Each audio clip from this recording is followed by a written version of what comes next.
Hola, bueno, bienvenidas y bienvenidos a la clase sobre datos sensibles. Vamos a hablar sobre datos sensibles en términos generales, pero específicamente aplicados a cuestiones de salud digital. Yo soy Marina Rojo, soy docente del Departamento de Salud Pública de la Facultad de Medicina de la UBA. Doy clases de una materia que se llama Salud Pública en el grado y participo de la maestría de Salud Pública en el posgrado y además coordino el Laboratorio de Innovación Tecnológica en Salud Pública de la Facultad de Medicina de la UBA, donde trabajamos algunas de estas cuestiones que les voy a contar hoy.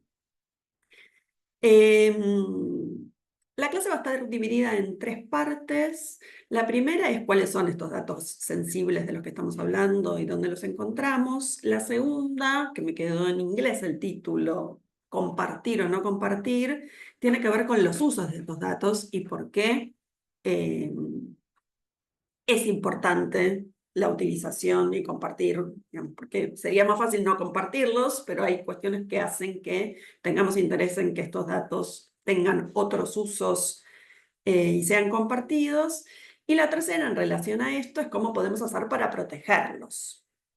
Vamos a la primera parte. ¿Cuáles son y dónde se encuentran estos datos sensibles? Lo primero es hacer una diferenciación entre datos personales y datos sensibles. Esto está en nuestra Ley de Protección de Datos Personales y en la Constitución Nacional, una definición sobre datos personales, que es que son todos los datos que pueden identificarme a mí, mi nombre, mi apellido, mi DNI, dónde vivo, mi teléfono, todas esas cosas son cosas que me identifican a mí como persona.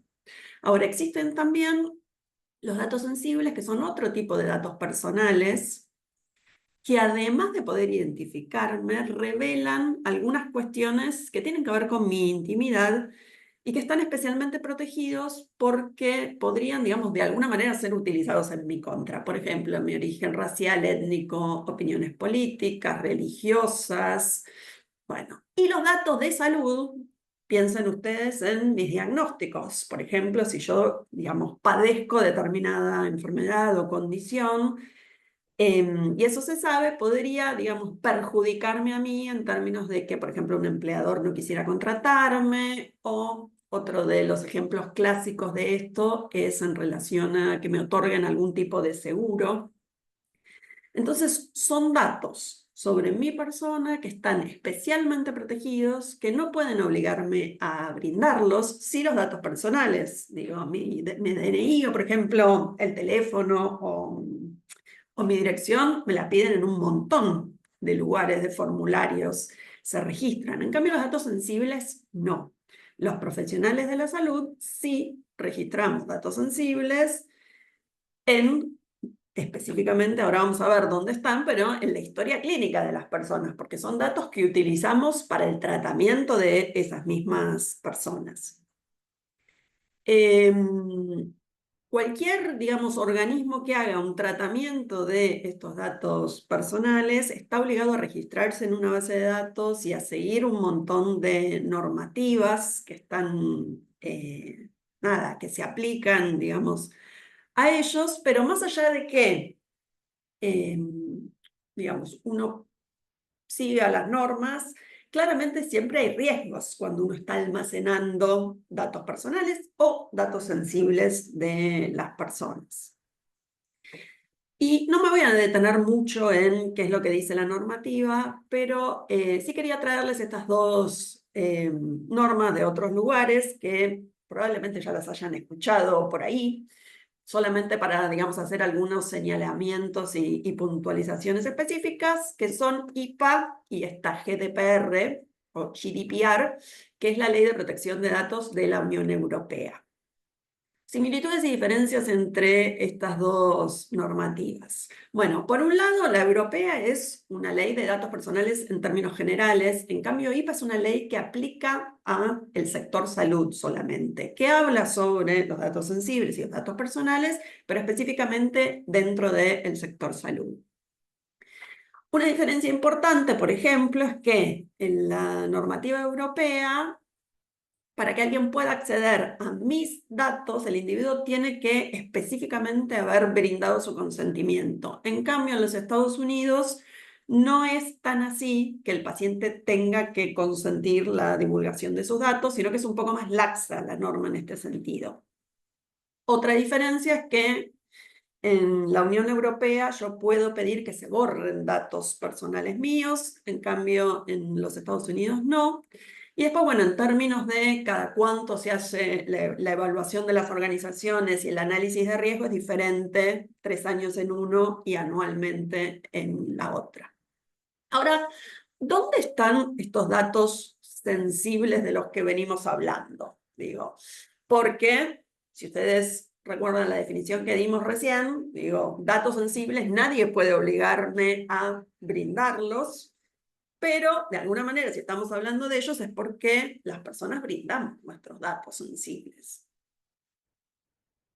En salud, hay un montón de datos desparramados además en millones de historias clínicas que, digamos, sobre mi persona hay en papel y ahora en formato digital. Digo, a lo largo de toda mi existencia es infinita la cantidad de datos que yo he ido dejando en consultorios clínicas y a partir de la transformación digital, inclusive en otros dispositivos y en otro tipo de base de datos. Por ejemplo, acá tienen un grafiquito de lo que sería, digamos, un ecosistema de aplicaciones de salud conectada, donde, bueno, yo uso un sensor que me mide, ¿no?, la frecuencia cardíaca, cuánto duermo, y yo cargo en una aplicación lo que como.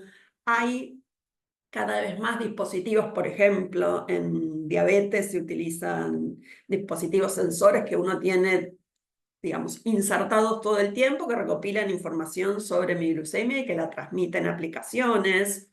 Lo mismo puede suceder para la presión arterial, balanzas, digamos, un montón de dispositivos inteligentes, lo que se llaman los wearables.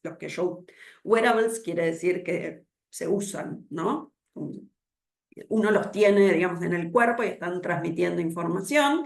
Y piensen después ustedes en el registro que hacen los distintos profesionales que pueden tratarme a mí en un montón de instituciones distintas. Yo me puedo atender en un consultorio de uno o varios médicos que registran en su propia historia clínica, en instituciones que tienen sus sistemas de información con otras historias clínicas.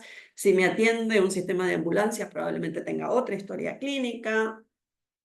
Los análisis de laboratorio que me hago están guardados en otras bases de datos, más o menos conectados, pero hay un montón de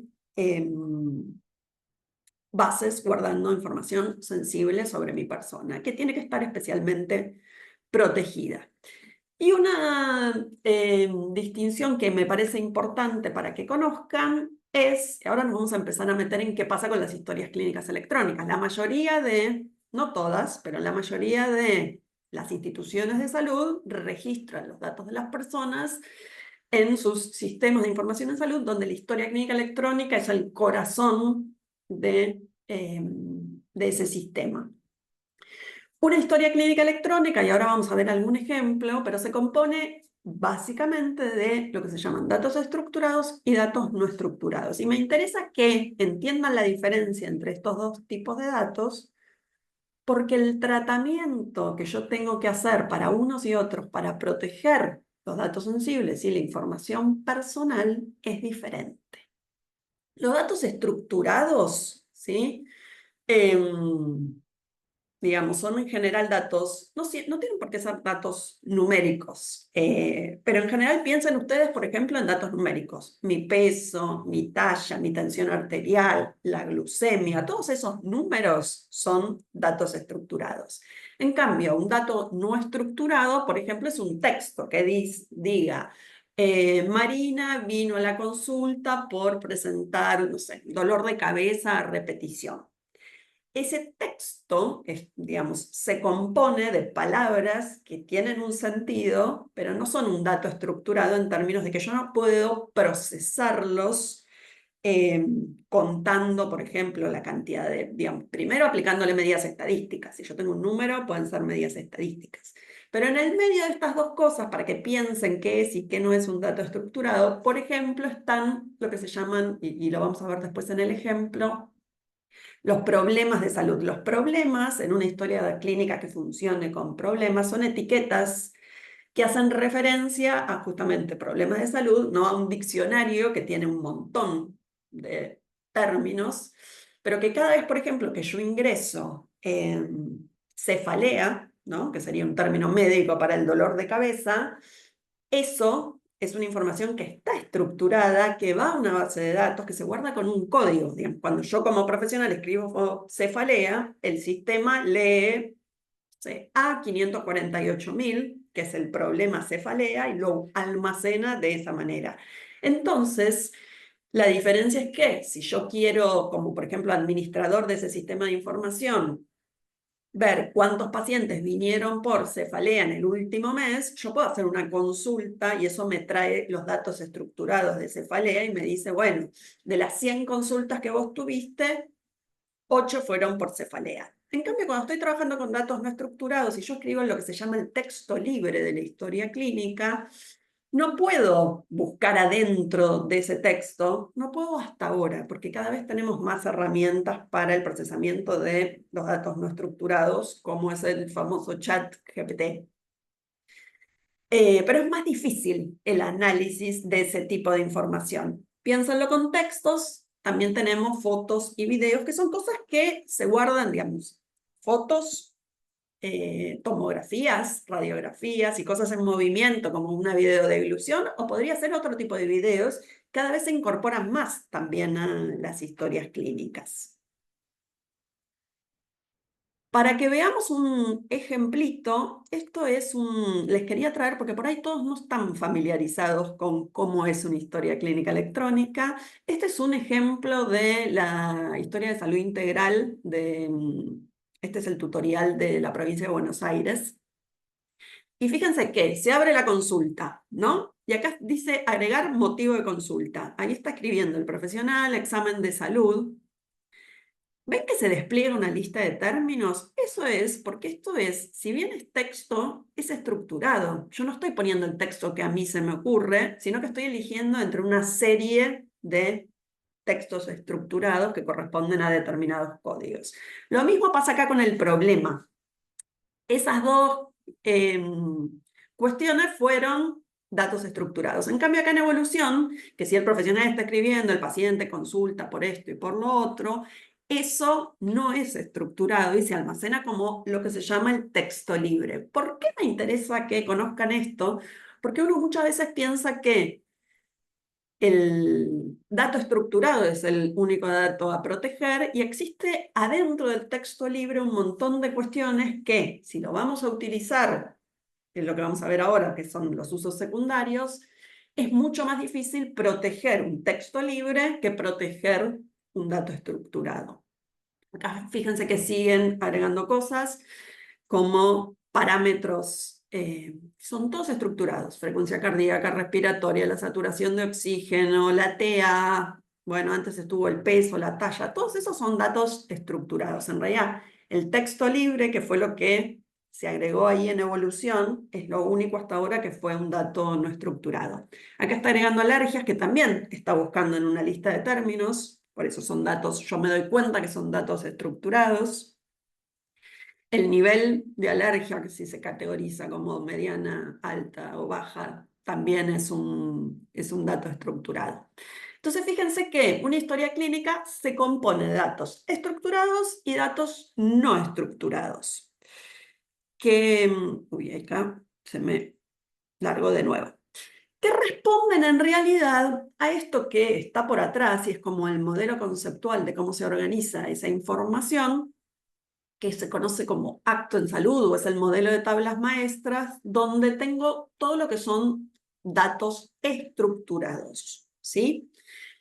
Entonces, lo que está atrás de esa historia clínica son distintas tablas que van almacenando toda esta información que responden a, digamos, este modelo del acto en salud, que por un lado es a quién se le realiza, esa es la tabla maestra de personas, y ahí están todos mis datos personales justamente, Marina Rojo con tal DNI y probablemente mi número de teléfono, donde vivo, cosas que guardan los sistemas de información en salud, porque si me tienen que contactar necesitan esa información. Por otro lado, todos los datos de los profesionales de la salud, que también son personas que son las que van a realizar ese acto, en que dice profesiones, especialidades, funciones, dependencias. Todo eso hace a que la persona profesional de la salud pueda ser identificada. Por otro lado, información de los financiadores. Si yo tengo una obra social, tengo una prepaga, si estoy en el público, ¿quién está pagando por esa prestación práctica o el acto en salud en sí mismo? Que puede ser una consulta, puede ser un análisis de laboratorio, una imagen, puede ser una internación. ¿Dónde se realiza? Ahí está la tabla maestra de lugares físicos. Yo ahí, digamos, imagínense ustedes, por ejemplo, que si estoy depende del nivel, si estoy adentro de una institución, los lugares físicos, si solamente tiene un edificio, digamos, serán todos los consultorios y las camas adentro de esa institución. Pero si es un sistema de salud como de una provincia, por ejemplo, yo voy a tener todos los hospitales, centros de salud, digamos, todas las instituciones que son prestadoras y adentro de eso, el consultorio, la cama, el lugar específicamente. Y después tengo por un lado esto que dice control terminológico centralizado, que son esos términos que iban apareciendo cuando buscaba control de salud, por ejemplo, o cuando estaba buscando el tipo de alergia. Bueno, todos esos son datos estructurados que están en grandes diccionarios, donde tengo todos los insumos, todas las prácticas o prestaciones que yo puedo hacer y todos los diagnósticos, motivos de consulta, que son estas etiquetas del problema también.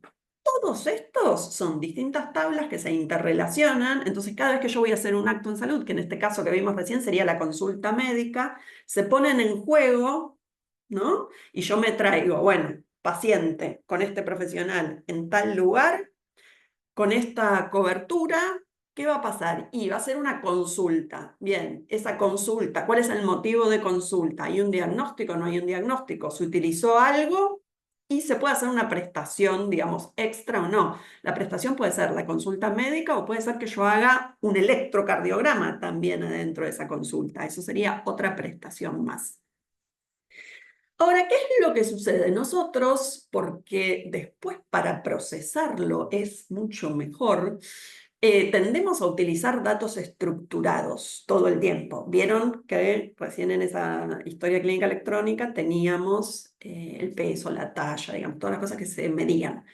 Pero los profesionales de la salud estamos muy acostumbrados a registrar todo en lo que se llama la forma narrativa, que es el texto libre, que es escribir, nada, por qué viene el paciente, qué es lo que le pasa, hacer un relato, una narración acerca de esa situación. Si bien es cierto que de a poquito la información se va estructurando más, porque después es más fácil procesarla y explotarla, hay una riqueza increíble adentro de ese texto libre. Y dependiendo de, digamos, cuáles sean las prácticas en ese lugar en particular o de ese profesional, vamos a encontrarnos con más o menos texto libre o texto, no, digamos, información no estructurada. Pero desde ya les digo que hay mucha riqueza y hay mucha información adentro del texto libre, porque es como tradicionalmente registramos los profesionales de la salud. Y adentro de ese texto libre, por más que mi nombre haya estado, digamos, como justamente mi nombre, digamos, cosas que me identifican a mí como persona, yo puedo encontrarme adentro del texto libre con un montón de nombres, referencias, un montón de información que sean datos personales de una persona que hayan quedado ahí, porque por ahí, digo, el profesional dice, bueno, Marina, porque hay veces que se registra de esa forma, digo, ¿no? Marina está, que tiene 47 años, está preocupada porque su mamá, que se llama Mónica, y uno empieza porque digo, es información que al profesional de la salud le sirve para después cuando yo vuelva en una consulta siguiente, se mira eso, se vuelve a poner en contexto y yo ya tengo registro de que Marina me estuvo contando que está preocupada porque su mamá Mónica es hipertensa y tiene miedo de ser hipertensa ella también. Bueno, todo eso suele quedar registrado en el texto libre o no estructurado, que es una parte muy importante de las historias clínicas. Entonces, ¿por qué compartiríamos información sanitaria? información sensible de las personas. Bueno, existe una división súper tradicional en lo que hace a investigación, que es la de una fuente primaria o una fuente secundaria. Se habla de fuente primaria cuando justamente yo estoy recopilando información para mi propio uso personal. Por ejemplo, si yo soy un profesional de la salud que está atendiendo, cuando yo hago una historia clínica, esa es una fuente primaria de información. Yo registro todo eso para la próxima vez que venga el o la paciente, tener información sobre qué era lo que le pasaba y poder hacer el seguimiento y darle la mejor atención. Existe también el uso secundario de toda esta información, que siempre existió, que es justamente usar las historias clínicas especialmente para hacer investigación. La mayoría de la investigación en salud arrancó empezando a mirar historias de pacientes y encontrando patrones que se repiten a lo largo del tiempo. También se utiliza a veces para algunas cuestiones vinculadas a, bueno, a lo epidemiológico, a tener que hacer algún tipo de seguimiento, digamos. Hay otros usos que se hacen de una historia clínica, pero el principal uso, y de lo que estamos hablando hoy cuando decimos, bueno, vamos a compartir o no información, es de la posibilidad de hacer investigación sobre eso. Imagínense ustedes que antes, cuando una historia clínica estaba solamente en papel, para yo tener, por ejemplo, la información de... Imagínense ustedes que seguimos con la hipertensión, no justamente porque sea un problema que yo tenga, pero bueno, podríamos pensar que sí. Estoy estudiando la hipertensión arterial y yo quiero saber cuáles son los factores de riesgo para tener hipertensión arterial. Una de las formas en las que esto ya se hizo, no vamos a descubrir nada novedoso, es ir a mirar retrospectivamente pacientes que hoy tienen hipertensión arterial y pacientes que no tienen hipertensión arterial y ver cuáles son los factores de riesgo a lo largo de los últimos 15, 20, 30 años. Por eso voy a las historias clínicas y me fijo qué fue pasando en, digamos, cada una de estas historias a lo largo del tiempo y después comparo. Uy, bueno, sí, no sé, los pacientes, sal, no sal, ¿no? La relación entre la sal y la hipertensión. O entre ejercicio físico y el desarrollo de hipertensión arterial. Voy a ver cuántas personas hacían ejercicio, cuántas personas consumían sal, cuáles personas tenían esta dieta. Todo eso se buscó siempre en las historias clínicas. Y hoy en día que tenemos toda esa información cada vez más digitalizada, la posibilidad de mirar esas historias y de extraer conocimiento es gigantesca y hace que haya mucho interés, digo, de la industria, de los profesionales, pero desde el punto de vista científico, en acceder a esa información, que no tiene que decir mi nombre y apellido, ¿no? Claramente, a nadie le importa mi nombre y apellido. Yo puedo ser paciente 548. Ahora, hay un interés en seguir a ese paciente 548 a lo largo del tiempo y entender qué fue lo que a mí me fue pasando para, nada, tener un mejor entendimiento, por ejemplo, en este caso, de cómo se produce la hipertensión arterial. Entonces, ¿cuáles son los principales usos secundarios, que era un poco esto de lo que estábamos hablando, de los registros clínicos? Lo primero es la investigación. Digamos, secundarios es, ¿no? Volvemos a esa definición, no es el uso para el cual fue registrado. ¿Para qué se registró? Para atenderme a mí. Ahora, ¿cuál es un uso secundario? Principalmente la investigación. Hay un montón de cuestiones que están vinculadas al financiamiento de las prácticas sanitarias, y es esto de la auditoría y hacer gestión clínica. Como les decía, análisis epidemiológico, de lo que a ustedes se les ocurra, auditorías de calidad para entender, digamos, dónde está fallando el sistema y qué cosas podrían ser mejoras en el proceso de atención de la salud, para facturar. Y después otras cuestiones vinculadas a la salud pública que podría ser analizar el acceso, la cobertura y cómo se están utilizando los servicios de salud.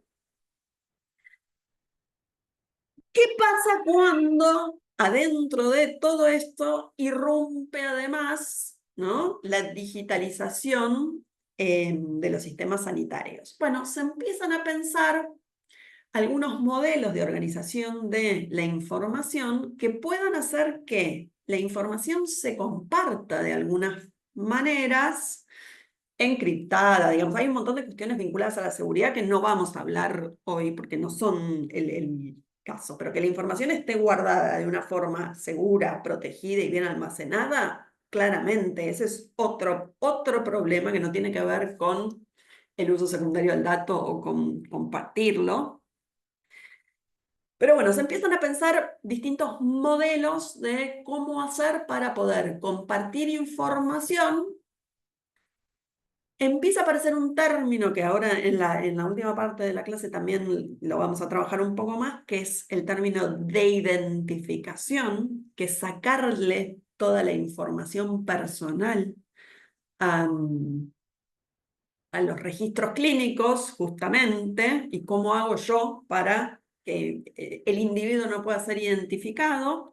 Bueno, y cómo organizo esa información para que existan, digamos, mecanismos de acceso a esta información, porque yo quiero que los que están haciendo investigación puedan acceder a esa información para hacer investigación, pero por otro lado quiero que los y las ciudadanas estén seguros y protegidos.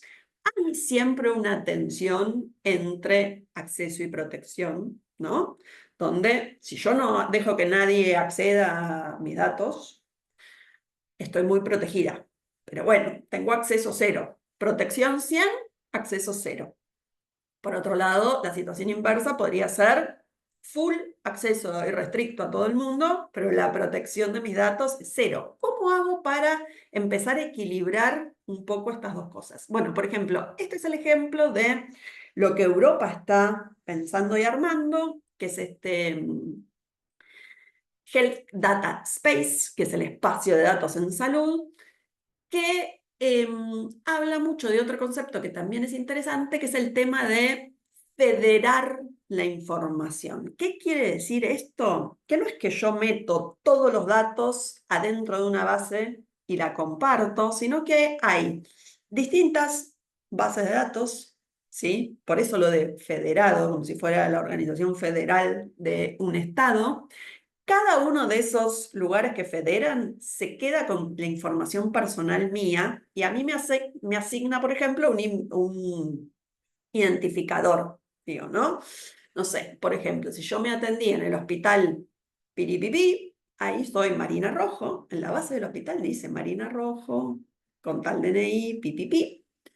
Tengo un número asignado, que es el número que va a ir después, digamos, tengo mi ID por ahí para esa clínica, para esa institución de salud, pero aparte de eso, hay algo que viaja a ese federador donde se guarda la información sin tener mis datos personales ahí metidos, pero sí como un número de ID que me puede identificar.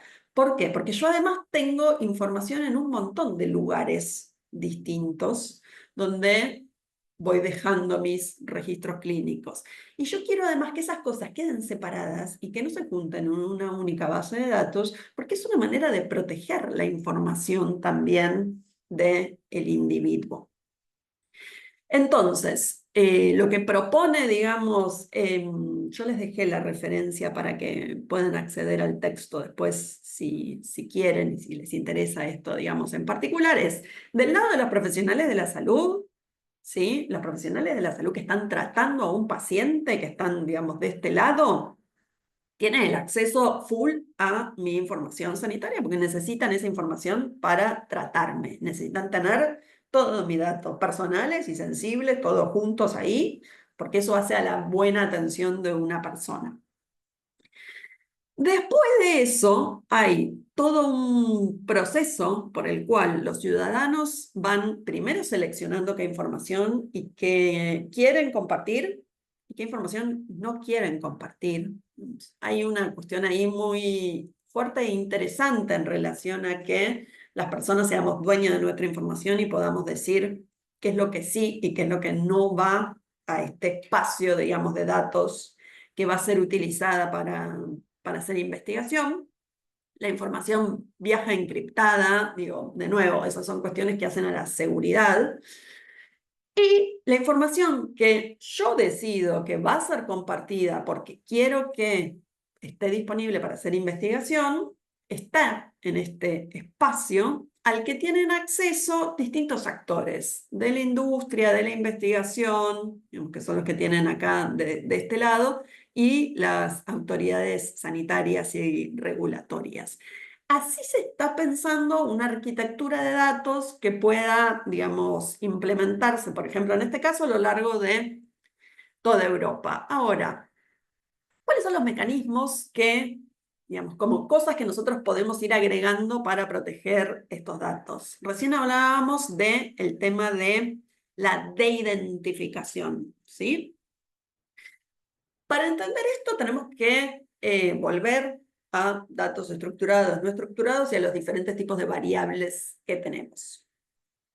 Una cuestión importante es entender que yo tengo identificadores que son directos, que son mis datos personales, nombre, apellido, DNI, fecha de nacimiento. Todo eso hace que se me identifique a mí como persona, esta es Marina. Pero después tengo otras cosas que se llaman cuasi-identificadores, que dependiendo, por ejemplo, en el lugar en donde viva, mi sexo, mi edad, digamos, cuán único es ese dato, a veces si se combinan, puede ser que terminen identificándome a mí.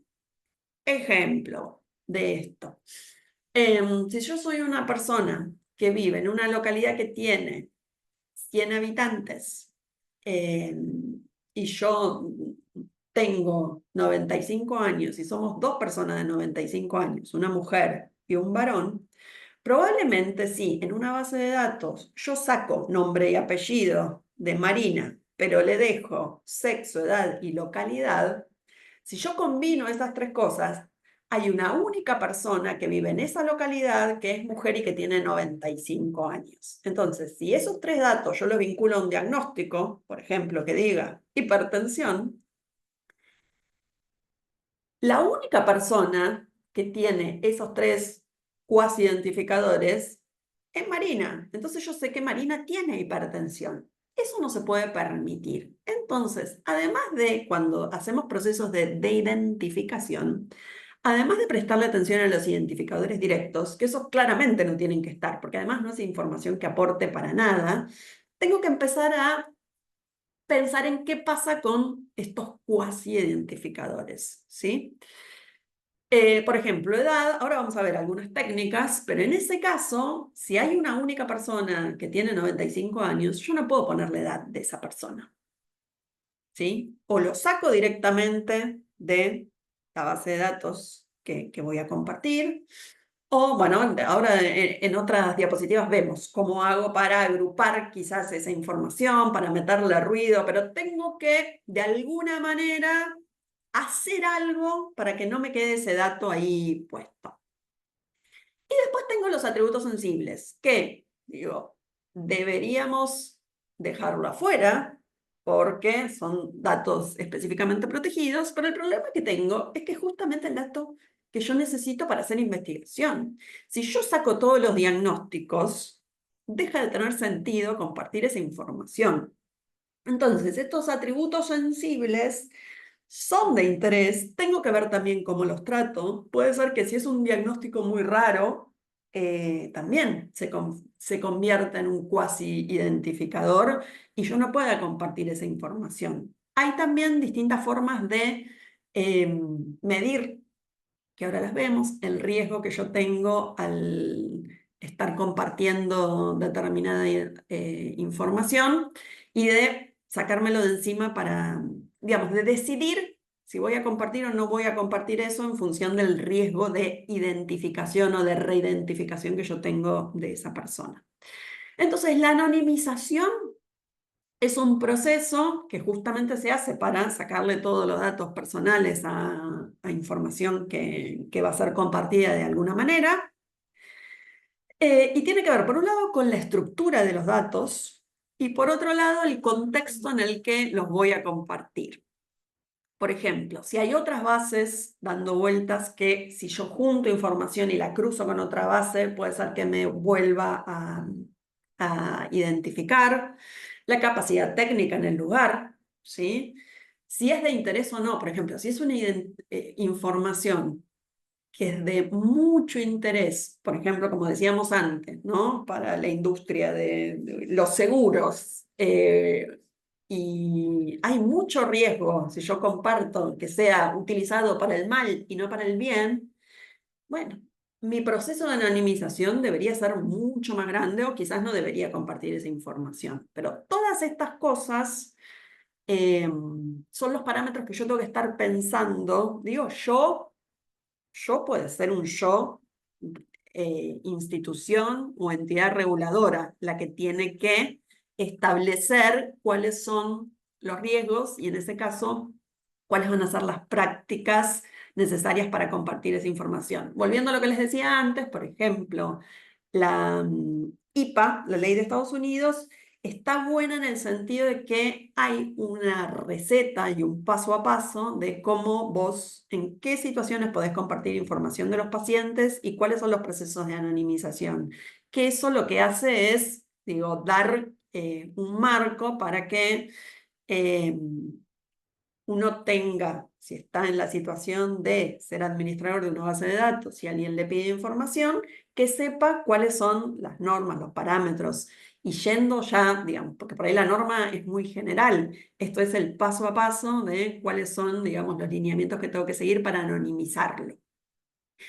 ¿Cuáles son, esto les contaba un poquito antes, estas estrategias de anonimización? Bueno, por un lado, sacar variables. Por ejemplo, si la localidad es muy chiquita, no publicar la localidad. Yo total, no, vos me pedís la información por localidad, bueno, no se puede porque son localidades muy pequeñas y vas a identificar a las personas.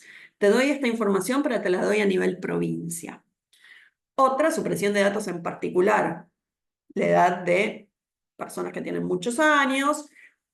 Una estrategia que va en relación a eso, por ejemplo, es agregar. Entonces voy juntando, en vez de publicar la información de personas de 1, 2, 3, no sé qué, hago segmentos. Publico menores de 10 años, de 10 a 19, hago esos segmentos junto ahí a más personas y hago que haya menos riesgo de identificar a cualquier de esas personas en particular.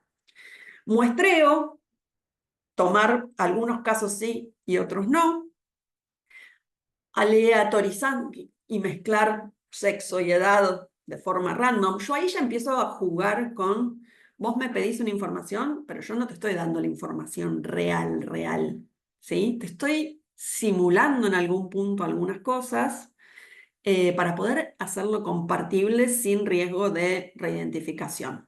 Y lo mismo va a esto de introducción de ruido, que es, ¿no? Un poco de meterle interferencia a ese dato. Le sumo años, le resto años, de alguna forma, digamos que al que maneja la base de datos le parezca lógico, ¿no? La información tiene que después seguir respetando un cierto patrón, pero le meto este ruido para que no quede claro cuál es el año de nacimiento de las personas o sexo, lo que fuera.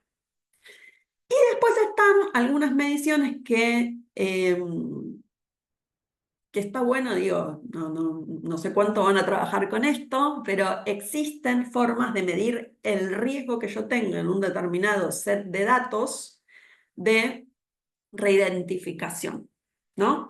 Que es este K, anonymity, L, diversity, T, closeness, que es cuando cerquita, digamos, están las variables. Bueno, por ejemplo, por cada combinación de variables cuasi identificadoras, que se acuerdan que dijimos que era el sexo, la edad, la localidad, digamos, esas que están cerquita, que no son mis datos personales, pero que pueden llegar a hacer que a mí me identifiquen, ¿cuántos tienen menos de X cantidad de registros? Por ejemplo, esto les decía en relación a la edad. Muchas veces pasa con la variable edad. Si yo tengo una base que tiene pocas personas muy viejitas, puedo ver cuál es la relación, digamos, tomo la edad como un cuasi identificador y mido esta K-anonymity que me dice, che, no, si vos publicas esta base de datos que tiene 2 personas mayores de 90 años, es muy alto el riesgo de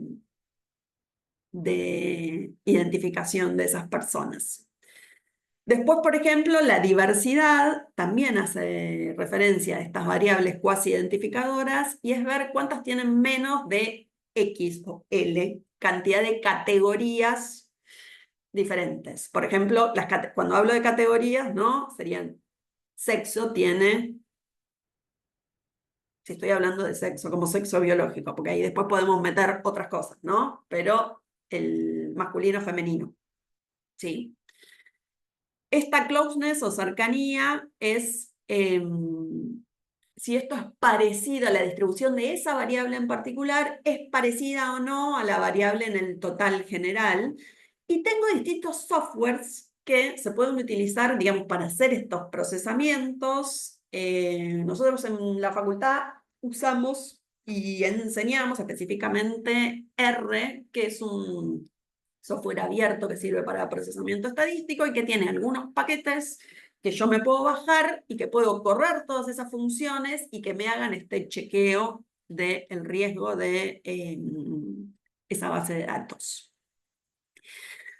Ahora, ¿qué pasa en las historias clínicas? ¿Se acuerdan que al principio hablamos de esto de los datos estructurados y los datos no estructurados? Bueno, si a mí me piden que comparte información, yo soy el administrador de una base de datos que trabaja sobre historia clínica, claramente voy a sacar todas estas variables de identificación.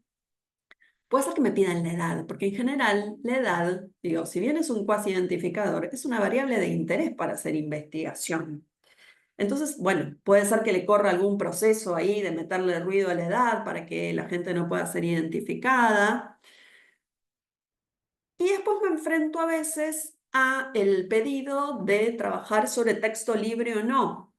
Texto libre es, en realidad, en algún punto, por ahí a veces no se pide tanto, porque no se puede procesar tan fácilmente, pero hay muchas investigaciones que necesitan de ese texto libre.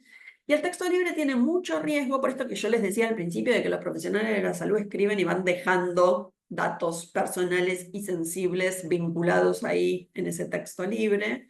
Y no es que yo puedo agarrar, digamos, no sé yo dónde va a aparecer mi edad, mi número de teléfono o mi DNI en un texto libre de una historia clínica. Entonces, lo que se fue desarrollando en los últimos tiempos, primero en inglés, pero ya cada vez hay más cosas en castellano.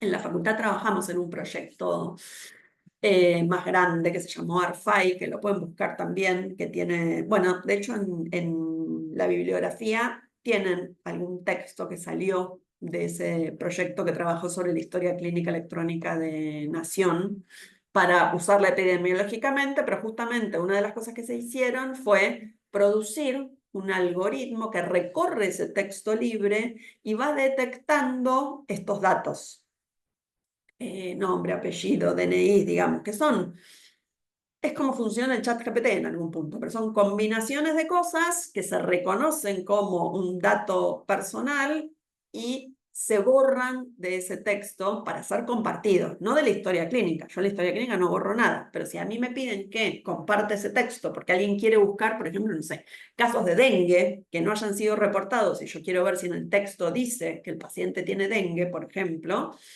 bueno, puedo hacer esa investigación, pero si voy a compartir esos datos, necesito borrarle, anonimizarle, pero en el texto libre, todos los datos personales que pueda haber. Entonces se borran, se dejan como asterisco, digamos, hay distintas formas de enmascarar eso, pero bueno, cada vez tenemos más. Hasta hace poco tiempo no había mucho de esto en castellano. Por suerte ahora tenemos como más herramientas para trabajarlo. Bueno, y esto de la encriptación y todo, vuelvo a lo mismo. Es una cuestión de seguridad, no es una cuestión de anonimización y de estrictamente, digamos, sí es de protección de los datos, pero en otro sentido. ¿Qué es lo que sucede en algún punto, digamos, y qué pasa con el acceso a los datos, con el riesgo? Bueno, en términos de compartir datos, digamos, vuelvo a decir lo mismo, un profesional de la salud que lo genera como recurso primario tiene acceso a los datos de sus pacientes. Ahora, hay veces que los profesionales de la salud, si bien yo estuve generando historias clínicas de mis pacientes, por ahí pido al administrador de ese sistema de información en salud que me diga, no sé, ¿cuántos de mis pacientes diabéticos, mis pacientes? Eso es lo que se llamaría microgestión tienen controles en los últimos 3 meses. ¿Por qué? Porque quiero llamar a todos los que no vinieron, por ejemplo. Esa es la microgestión. Si yo soy esto, soy una médica generalista de un centro de salud y quiero llamar a todos los pacientes que hace más de 3 meses, por ejemplo, que tienen diabetes y hace más de 3 meses que no vienen. Yo, digamos, voy a hacer una solicitud, un pedido de información a la administración del sistema y tiene lógica que además de decirme que la paciente Pirulita tiene diabetes y hace 3 meses que no viene, me den el número de teléfono, porque yo quiero contactar a mi paciente y estoy dentro de mi rol de atención. eh, y tiene sentido que tenga ese dato personal para poder contactarlo. Distinto es si estoy en la mesogestión. Por ejemplo, yo soy el director o la directora de ese centro de salud y quiero ver qué pacientes están en esa misma situación, pero yo no los voy a llamar, porque eso los va a llamar cada médico de cabecera. Entonces ahí me van a dar la información sin darme los datos personales de los pacientes. ¿Qué pasa si voy un nivel más arriba? Fíjense que yo voy cada vez restringiendo más la cantidad de datos a los cuales tengo acceso. Si soy macrogestión, soy ministra de salud, bueno, no puedo pedir quizás la información de, no sé, el barrio en el que vive cada una de esas personas diabéticas que hace 3 meses que no viene. Me van a dar más o menos por comuna la cantidad de personas o la tasa de, ¿no? Que vendría a ser sobre el total de personas diabéticas que estoy atendiendo, cuántas hace 3 meses que no vienen. Y lo último son los datos abiertos. Los datos abiertos son los datos que se publican como bases públicas que cualquiera puede acceder. Está buenísimo tener datos abiertos. Para las personas que trabajan con datos es una fiesta tener acceso a los datos abiertos, pero por otro lado, hay que saber que son datos que tienen, digamos, en el sentido del cuidado de los datos sensibles de las personas, bastante alto riesgo. Por lo cual, si yo voy a publicar, yo soy de nuevo la autoridad sanitaria o la administración de un sistema de información en salud y quiero publicar datos abiertos, el proceso de anonimización que voy a tener que hacer va a tener que ser recontra, seguro, probado y estricto. Porque si yo llego a publicar una base pública y después se reidentifica a una persona, el daño que puedo llegar a estar haciéndole a esos ciudadanos es muy, muy grande. Por ende, la publicación de una base abierta eh, en general no debería tener ningún tipo de datos sensibles. Y si se fijan lo que hablamos antes del espacio de datos europeos, no se plantea como un espacio de datos abierto, se plantea como un espacio de datos para salud, pero dentro de un entorno controlado. ¿Qué quiere decir eso? Que si yo soy investigador en salud y tengo mi proyecto de investigación y quiero acceder a determinados datos, voy a pedir esos datos, pero no es un pedido de información pública como yo puedo pedir, no sé, la nómina de trabajadores del Estado, digamos, un montón de cosas que los estados publican. No. ¿Por qué? Porque está en riesgo, digamos, justamente eh, los datos sensibles de la población. Entonces, en general, yo no tengo bases abiertas que tengan información sensibles. En salud hay algunas bases de datos abiertas que se pueden utilizar para hacer investigación. Suelen ser bases que tienen solamente datos estructurados de un montón de pacientes. Por ejemplo, hay una que es bastante famosa, que tiene datos se llama Mimic. Hay varias bases de datos que se fueron generando a lo largo del tiempo. Son datos de internaciones en terapia intensiva y en general lo que tengo son muy pocos datos de las personas y tengo datos de un montón de parámetros de las máquinas que están midiendo cosas. Bueno, en ese caso, por ejemplo, hay algunos ejemplos de bases de datos abiertas en salud, pero sepan que son muy pocas y en mi opinión, y esto es opinión, está bien que eso suceda de esa manera. Ahora, ¿qué pasa cuando hacemos investigación? Por eso lo tienen acá como, bueno, yo podría pedir un montón. Para hacer investigación, uno puede pensar en tener información bastante específica. Habrá que ver, y ahí sí hay una cierta responsabilidad, digamos, de las autoridades regulatorias y que están administrando además después las bases de datos, en generar los mecanismos para que tengamos un acuerdo sobre qué cosas se pueden utilizar para hacer investigación, qué cosas no se pueden utilizar y no deberían ser compartidas como usos secundarios de los datos. Queda bastante todavía en este sentido por discutir, no son discusiones que estén totalmente saldadas, no hay un manual de cómo compartir información sanitaria de forma segura. Y por otro lado, si ustedes ven, digamos, cada día tenemos más noticias en relación a hackeos de base de datos, que no estamos hablando de compartir datos secundarios, ¿no? Estamos hablando de los datos primarios directamente. Pero, digamos, hay muchos riesgos y la información de salud es una información que es de interés para, digo, para un montón de industrias. Así que, bueno, podemos esperar, digamos, que esto siga siendo un tema de discusión, un tema digo, y que tiene que involucrar también a la población, que debería poder entender cuál es el valor de compartir colectivamente esta información para que se genere ciencia, pero también cuáles son los riesgos de compartir datos personales en salud. Tienen aquí el QR este que los va a traer a esta misma presentación. Estas son en general las cosas que usé, las que fui citando, las cosas que me parecen interesantes. Claramente, ley de protección de datos personales, bueno, ¿y qué pasa con, digamos, cuál es la normativa que deberían seguir los responsables de las bases de datos?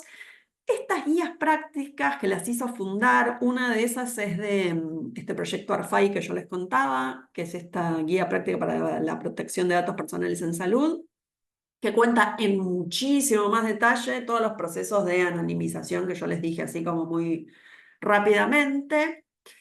Esta guía que está en inglés, pero es, digamos, la guía de la Unión Europea en relación a cómo están pensando el modelo de compartir datos. Y lo mismo con esto del modelo federado de compartir los datos. Esto ha sido todo por hoy.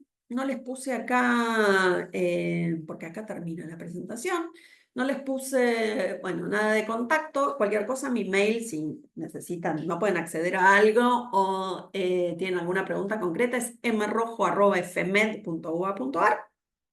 Estamos en contacto. Espero que nada, que la clase haya sido interesante y que alguna de estas herramientas les sirva para pensar en la protección de los datos sensibles y por otro lado en cómo hacemos para compartirlos porque realmente es algo que genera, digamos, conocimiento colectivo, por lo menos desde mi punto de vista. Gracias.